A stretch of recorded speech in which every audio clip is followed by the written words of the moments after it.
प्रिय प्रभु यीशु मसीह के नाम से आपको सलाम। और जैसे हमारे स्वाभाविक जीवन में कुछ डूज होते हैं, कुछ डोंट्स होते हैं, जो करना है नहीं करना है, जो करना है नहीं करना है उसको बोलते हैं निषेध।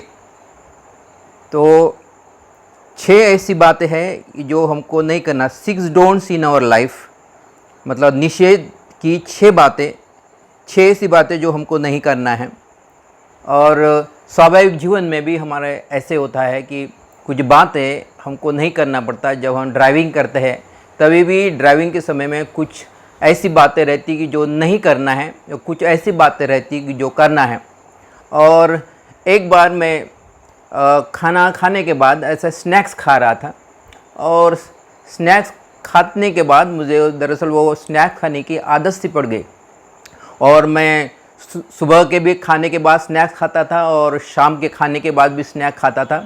ये दरअसल मुझे आदत से पड़ गई और इस बात को 15 दिन हो गए। और 15 दिन होने के बाद ये मेरे बेटे ने नोटिस किया और उसने कहा कि आप जो स्नैक्स जो खा रहे खाना खाने के बाद, तो ये अच्छा नहीं है, क्योंकि वो स्नैक्स के पीछे कुछ लिखा है। उसमें लिखा है कि इसमें कोई ट्रांस फैट्स भी है, इसमें कुछ सैचुरेटेड फैट्स भी है, इसमें कुछ अनसैचुरेटेड फैट भी है। और इसमें 3 किस्म के फैट्स दिए हैं जो स्नैक्स के पीछे, कि एक ट्रांस फैट है, एक सैचुरेटेड फैट है और एक अनसैचुरेटेड फैट है। तो ये ट्रांस फैट जो है और जो सैचुरेटेड फैट जो है ये हानिकारक होता है, लेकिन अनसैचुरेटेड फैट जो है वो हानिकारक नहीं होता है। तो हम अगर लगातार ऐसे स्नैक्स होकर खाते रहेंगे तो बाद में ये ट्रांस फैट और ये सैचुरेटेड फैट बाद में अपना असर दिखाते हैं। तो फिर मेरी आंखें खुल गई। मैंने कहा ये मैंने कभी जाना ही नहीं। कभी कभी हम अनजाने में कुछ बातें करते हैं और कुछ लोग जानकर भी ये बातें करते हैं। तो ये स्वाभाविक जीवन की बात हो गई। और इसलिए पवित्र आत्मा में एक वचन को मेरे मन में डाला कि जैसे स्वाभाविक बातों में कुछ बातें हैं जो हमको नहीं करना है, और वैसे ही आत्मिक जीवन में भी कुछ 6 बातें हैं जो हमको नहीं करना है। खैर, अगर हम वो करते भी है, आत्मिक जीवन में हम करते भी है, तो उसका सोल्यूशन भी है, उसका पर्याय भी है। हम कह सकते हैं, पवित्र आत्मा को कह सकते कि पवित्र आत्मा मुझसे गलती हो गई और मुझे माफ़ कर दे। वो तुरंत हमको माफ़ कर देता है और फिर हम नए से शुरुआत कर सकते हैं। दरअसल जो निषेध की बातें हैं उनको बार बार दोहराना नहीं है, क्योंकि हम बार बार ये कहें कि मुझसे गलती हो गई है और मुझे माफ़ कर दे, लेकिन हमको आपे में आना है, पश्चाताप करना है। पश्चाताप का मतलब है कि कोई बात दोबारा ना करें। तो प्रियो, मैं आपके सामने जो 6 बातों को लाया हूँ, ये है ऐसी बातें जो हमको नहीं करना है। खैर, अगर हम करते भी है, अगर हमने किए भी हैं, तो फिर भी हम अपने आप पर दोष न लगाएं, क्योंकि बाइबल कहती है कि वो हमको माफ़ करता है, वो विश्वास योग्य है, हमारे अधर्म को माफ़ कर देता है, हमारे पापों को माफ़ कर देता है, हमारे अपराधों को माफ़ कर देता है। जब हमने किया है तो फिर हम कहें कि प्रभु मुझसे गलती हो गई, मैं ऐसा करता था और मैं इसके लिए माफ़ी मांगता हूँ। तो तुरंत ऐसा लिखा है यूहन्ना की पहली पत्री उसका 1 अध्याय 9वें वचन में कि वो विश्वास योग्य है, वो धर्मी योग्य है हमारे पापों को, हमारे अपराधों को क्षमा करने के लिए। तो प्रियो, हम आज 6 बातों को देखेंगे जो हमको नहीं करना है। ये आत्मिक जीवन की बात है जो हमको नहीं करना है। पहली जो बात जो हमको नहीं करना है ये है हम नकारात्मक शब्दों को न सुने, क्योंकि जब हम नकारात्मक शब्दों को सुनते हैं तो ये नकारात्मक शब्द हमारे कान में से होकर हमारे हृदय में बज जाते हैं, और इसलिए हम नकारात्मक शब्दों को नहीं सुने। 1 शमूएल 17वां अध्याय 28 से 30 वचन में लिखा है कि जब दाऊद अपने भाइयों के लिए रोटी लेकर गया था, और तब उसका दाऊद का जो बड़ा भाई जो था और एलियाब ने दाऊद को कहा कि तू यहाँ पर क्यों आया है? तू घमंड, तेरा मन घमंड से भरा है, तू रिबेलियस ऐसा व्यक्ति है, बलवा करने वाला है, तेरे मन में कपट है, और इसीलिए तू यहाँ पर इसलिए आया है, तू हमको रोटी पहुँचाने के लिए नहीं आया है, लेकिन तू ये लड़ाई देखने के लिए आया है। लेकिन बाइबल कहती कि दाऊद ने अपना मुंह अपने भाई से ऐसा पलट लिया और दूसरे लोगों से बात करने लगा। वो इस बातों को, अपने भाई की बातों को अगर लगातार सुना रहता तो फिर उसका मन कच्चा हो जाता था और फिर वापस वो घर जा सकता था। लेकिन उसने वैसा नहीं किया और दूसरे लोगों से उसने बातचीत की, और दूसरे लोगों से बातचीत करने के बाद में ऐसा लिखा है कि दाऊद ही था कि जिसने वो फलिस्ती के गोलायत फलिस्ती जो था उसको एक पत्थर से मार गिराया। प्रियो, कभी कभी ये नकारात्मक बात है जब हमको सुनते हैं तो हमारे मन में एक घर बैठता है, हमारे मन में उसका एक घर बन जाता है और वो हम पर हावी होने लगता है। इसलिए हम नकारात्मक बातें ना सुने, क्योंकि हम चारों तरफ देखते हैं तो नकारात्मक बातें हमारे कान पर आते रहती है। टीवी के माध्यम से, लोगों के माध्यम से, अलग अलग माध्यम से हमारे कान पे नकारात्मक बातें आती रहती है, लेकिन हम नकारात्मक बातों को न सुने, ऐसा ये बाइबल कहती है। जैसे कि दाऊद ने नहीं सुना। मत्ती रचित सुसमाचार उसका 5वां अध्याय में लिखा है कि जायरस नाम की सूबेदार था, उसकी बेटी बीमार थी, और जब वो बीमार थी तो वो दरअसल मर गई थी, और वो प्रभु यीशु मसीह के पास जाता है और प्रभु यीशु मसीह को कहता है कि मेरी बेटी बीमार पड़ गई है और उसको तू चंगा कर दे। और जब वो प्रभु यीशु मसीह से बातचीत ही कर रहा था तो कुछ नौकर वो जायरस के पास पहुँचते हैं और उसको कहते हैं कि तू प्रभु को तकलीफ मत दे, क्योंकि तेरी बेटी जो बीमार थी अभी वो मर गई है। लेकिन प्रभु यीशु मसीह ने जायरस को कहा कि तू डर मत, तू हिम्मत मत मार, हताश मत हो, लेकिन विश्वास रख। दरअसल प्रभु यीशु मसीह ने जो आजू बाजू के लोग थे जो उसको कहने आए थे कि तेरी बेटी मर गई है, उसकी बातों को अनसुनी कर दिया। प्रियो, जब नकारात्मक बातें हमारे कान पे आती है तो हमको उनको अनसुनी करना है, क्योंकि ये नकारात्मक बातें बाद में हमारे मन में घर पकड़ लेती है। तो ये पहली बात है जो हमको नहीं करना है, जो दाऊद ने जैसे किया कि उसने अपने भाई की जो नकारात्मक बातों को नहीं सुना, और प्रभु यीशु मसीह ने भी जो लोग थे उनके नकारात्मक बातों को नहीं सुना। ये पहली बात है। दूसरी बात, हम जो नकारात्मक बातों को अगर सुन भी लिए तो फिर उस पर हम विश्वास नहीं करना। यहाँ पर पहला इतिहास उसका 4था अध्याय उसका 9 से 10 में जाबेश के विषय में लिखा है कि जाबेश को उसके माँ ने उसका नाम जाबेज ऐसा रखा था। जाबेश का मतलब दुख देने वाला, पीड़ा देने वाला। उसकी माँ ये सब विश्वास करती थी कि विश्वास की थी कि इसने जो बेटा जो हुआ इसने मुझे दुख दिया है, लेकिन जाबेज ने उस बात को उसने रिजेक्ट किया। उसने परमेश्वर से बात की, उसने कहा कि मेरा नाम जो जाबेज जो रखा है प्रभु तूने नहीं रखा है, तू दुख देने वाला नहीं है, तू कभी दुख नहीं देता।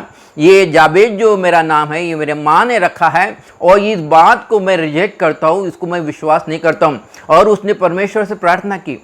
उसने ये प्रार्थना की कि प्रभु तू मुझे आशीषित कर।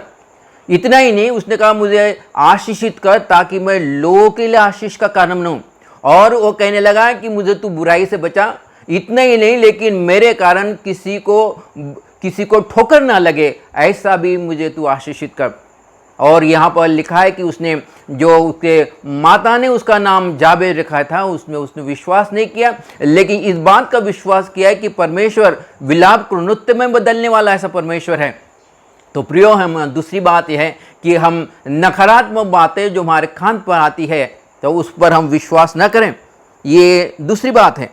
अभी तीसरी बात, हम नकारात्मक शब्दों का अंगीकार भी ना करें। नकारात्मक शब्दों को अंगीकार न करें। रूत की पुस्तक उसका 1 अध्याय उसके 2 वचन में लिखा है कि एक एलीमेलेक नाम का एक पुरुष था, वो बेथलेहम का रहने वाला था और उसके पत्नी का नाम नेहमी था और एक बेटे का नाम मेहलान था, दूसरे का नाम चिलान था। और बेथलेहम में अकाल होने की वजह से ये लोग बेथलेहम छोड़कर मोआब देश में गए ताकि उनको वहाँ पर खाने को मिले। बाइबल कहती है कि एलीमेलेक ने अपने बड़े बेटे का नाम मेहलान रखा, दूसरे का नाम चिलान रखा। मेहलान का मतलब होता है बीमारी और चिलान का मतलब होता है बर्बादी। दरअसल वो मेहलान को मेहलान और चिलान को चिलान बोलता था। मेहलान का मतलब है बीमारी और चिलान का मतलब होता बर्बादी। और ये उसके लगातार मुंह के अंगीकार की वजह से, और मैं समझता हूँ एलीमेलेक ही नहीं लेकिन कई लोग भी उसको सुबह से लेकर शाम तक मेहलान को मेहलान बोलते होंगे, चिलान को चिलान बोलते होंगे। और मेहलान का मतलब होता है बीमारी, और चिल्योन का मतलब होता है बर्बादी, और उनके मुंह के अंगीकार के अनुसार ही उसके साथ हुआ। बाइबल कहती है कि वो 10 साल वहाँ पर मोआब में रहे, लेकिन मेहलौन भी मर जाता और चिल्योन भी मर जाता। प्रियो, जो हम बोलते हैं, जो नकारात्मक हम अंगीकार करते हैं, उसका असर होता है, क्योंकि नीति वचन उसका 6वां अध्याय उसका 2 वचन में लिखा है कि हम हमारे मुंह के अंगीकार की वजह से फंस जाते हैं। तो प्रियो, मैंने दूसरी बात बताया है कि हम जो तीसरी बात बताया है कि हम नकारात्मक अंगीकार ना करें। जैसे एलीमेलेक ने नकारात्मक अंगीकार किया अपने बेटों के लिए, और फिर बेटों की मृत्यु हो जाती। अभी चौथी बात, हम कभी भी डर को अपने ऊपर हावी न होने दें। डर हर एक को लगता है, क्योंकि जब हम मनुष्य हैं, हम स्वाभाविक तरीके से हमको कभी डर लगता है, लेकिन डर हम हमारे जीवन में हावी न होने पाए। डर हमारे मन में घर न बनाने पाए। ये यहाँ पर लिखा है कि हम डर को अपने जीवन में पाले नहीं पाले। अय्यूब की पुस्तक उसका 3 अध्याय 25-26 में लिखा है। अय्यूब की पुस्तक में लिखा है कि अय्यूब जो था, उसके पास 7,000 भेड़ बकरियां थी, उसके बाद 3,000 ऊँट थे, उसके बाद 500 बैलों की जोड़ियाँ थी, उसके बाद 500 गद्दियाँ थी, तकरीबन उसके बाद 300 नौकर चाकर थे, उसको 7 बेटे थे और 3 बेटियाँ थी। और बाइबल कहती है कि परमेश्वर ने उसके चारों तरफ सुरक्षा का बाड़ा बांधा था।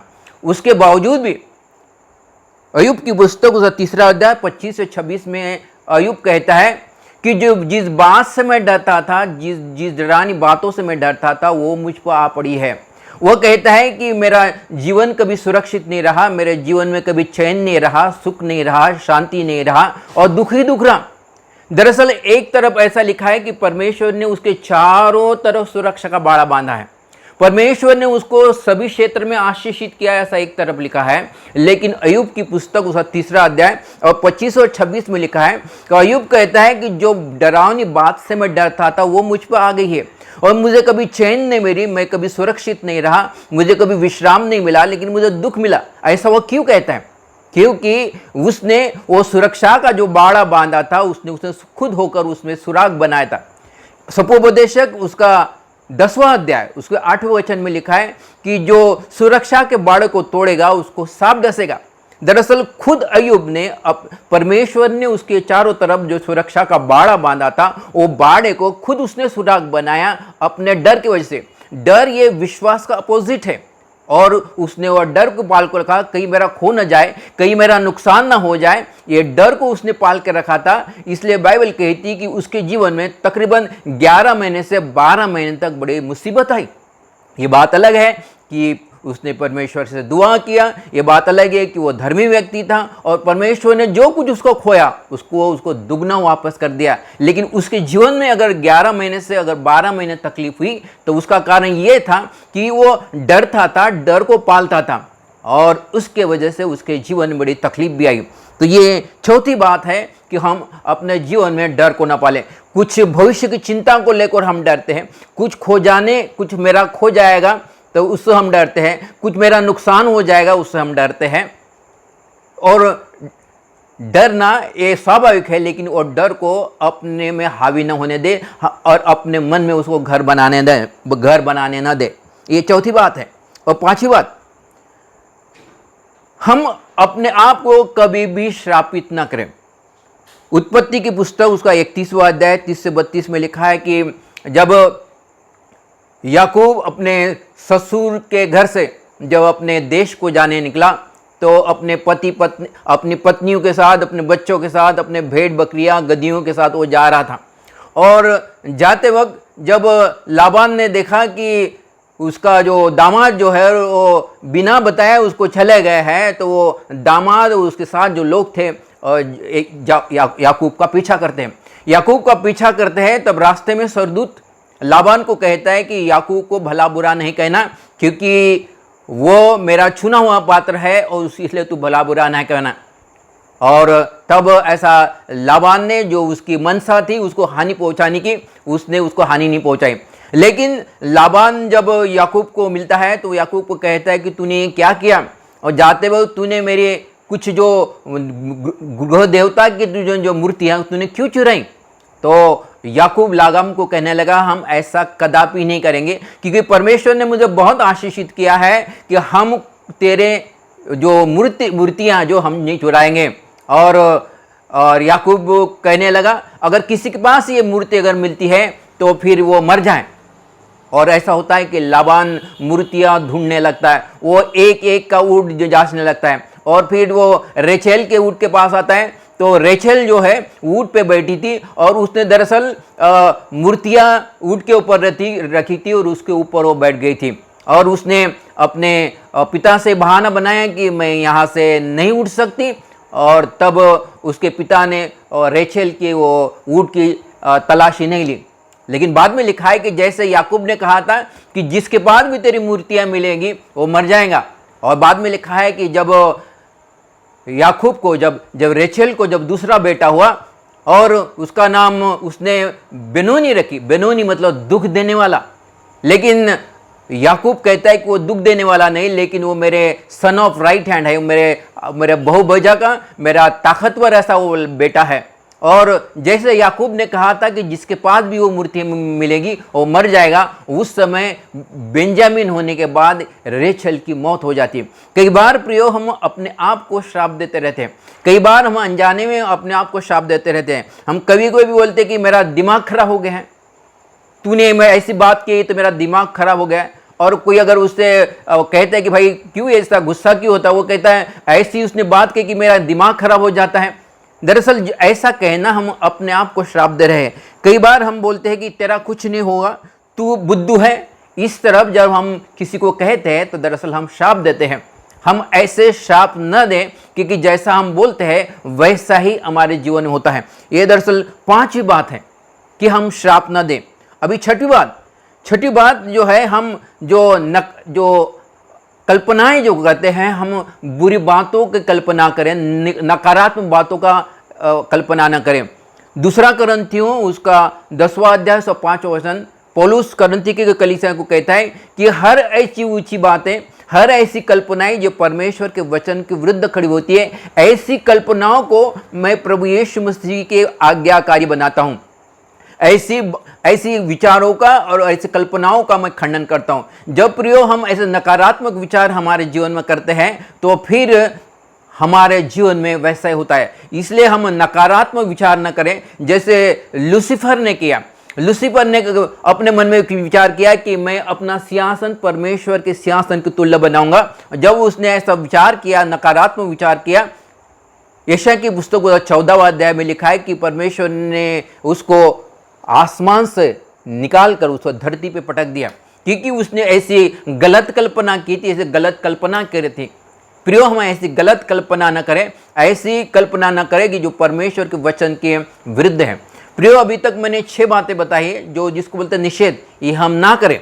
जैसे पहली बात है कि हम नकारात्मक शब्दों को ना सुने, ये पहली बात। दूसरी बात है हम नकारात्मक शब्दों पर विश्वास ना करें, दूसरी बात। तीसरी बात हम नकारात्मक शब्दों का अंगीकार ना करें, तीसरी बात। चौथी बात हम डर को ना पाले, डर को अपने जीवन में हावी ना होने दे, अपने घर में उसको घर ना बसाने दे और डर को अपने ऊपर हावी ना होने दे, ये है चौथी बात। और हम अपने आप को कभी कर्ष ना करें। कभी कभी हम अपने आप को कहते हैं हाय मेरे पैर, हाय मेरे पाँव कितने भद्दे हैं, हम ऐसा ना कहें। जब हम कहते हैं कि मेरे पैर भद्दे हैं तो वास्तविक हमारे पैर भद्दे हो जाते हैं। तो हम, क्योंकि ये पैरों को बाइबल कहती है कि उस कितने सुहाने पैर है जो प्रभु यीशु मसीह के सुसमाचार को लाते हैं। हम उसने हमारे पैरों को हिरनी के पाँव के समान बनाया है, और इसलिए हम ये ना कहें कि मेरे पैर भद्दे हैं, और ऐसा नकारात्मक शब्दों का हम इस्तेमाल ना करें। ऐसा बोलना मतलब हम कर्ज कर रहे हैं, हम अपने आप को कर्ज ना करें। और छठी बात, हम जो नकारात्मक बातें जो है, नकारात्मक विचार या नकारात्मक विचार ना करें, कल्पना ना करें। तो प्रियो हमारे जीवन में 6 डोंट्स है। जैसे हमारे स्वाभाविक जीवन में कुछ डूज रहते हैं, कुछ डोंट्स रहते हैं, कुछ करना है कुछ नहीं करना है, वैसे आत्मिक जीवन में भी कुछ डूज होते हैं, कुछ डोंट्स होते हैं, जो करना है जो नहीं करना है। मैं अभी तक आपके सामने जो 6 बातें हैं वो निषेध की बातें, वो नहीं करना है। खैर अगर हमने नकारात्मक बातों को सुना है, खैर हमने नकारात्मक बातों को विश्वास किया है, खैर हमने नकारात्मक बातों को अंगीकार किया है, खैर हमने डर को पाल के रखा है, खैर हमने अपने मुंह से शाप दिया है, खैर हमने नकारात्मक बातों की कल्पना की है, तो प्रिय उसके बावजूद भी हम अपने आप को दोष ना लगाएं, हम आपे में आ जाएं और परमेश्वर को कहें कि परमेश्वर पिता मुझसे गलती हो गई है, मुझे तू माफ़ कर दे। और ऐसा लिखा है यूहन्ना की पहली पत्री उसका पहला अध्याय उसका 9वां वचन कि वो हमको हमारे सर्व अधर्म को, हमारे सब पापों को क्षमा करने के लिए विश्वास योग्य और धर्मी ऐसा है। तो प्रियो हम ये 6 बातें जो मैंने आपको बताया ये हम नहीं करें, और अगर हमने किया भी है तो हम परमेश्वर से कहें कि परमेश्वर पिता मुझे गलती हो गई और मुझे तू माफ़ कर दे, और वो हमको माफ़ करता है। मैं ऐसा विश्वास करता हूँ कि ये वचन के द्वारा आपको प्रोत्साहन मिलाऊंगा। परमेश्वर इस वचन पर आशीष दे और आपको भी आशीष दे।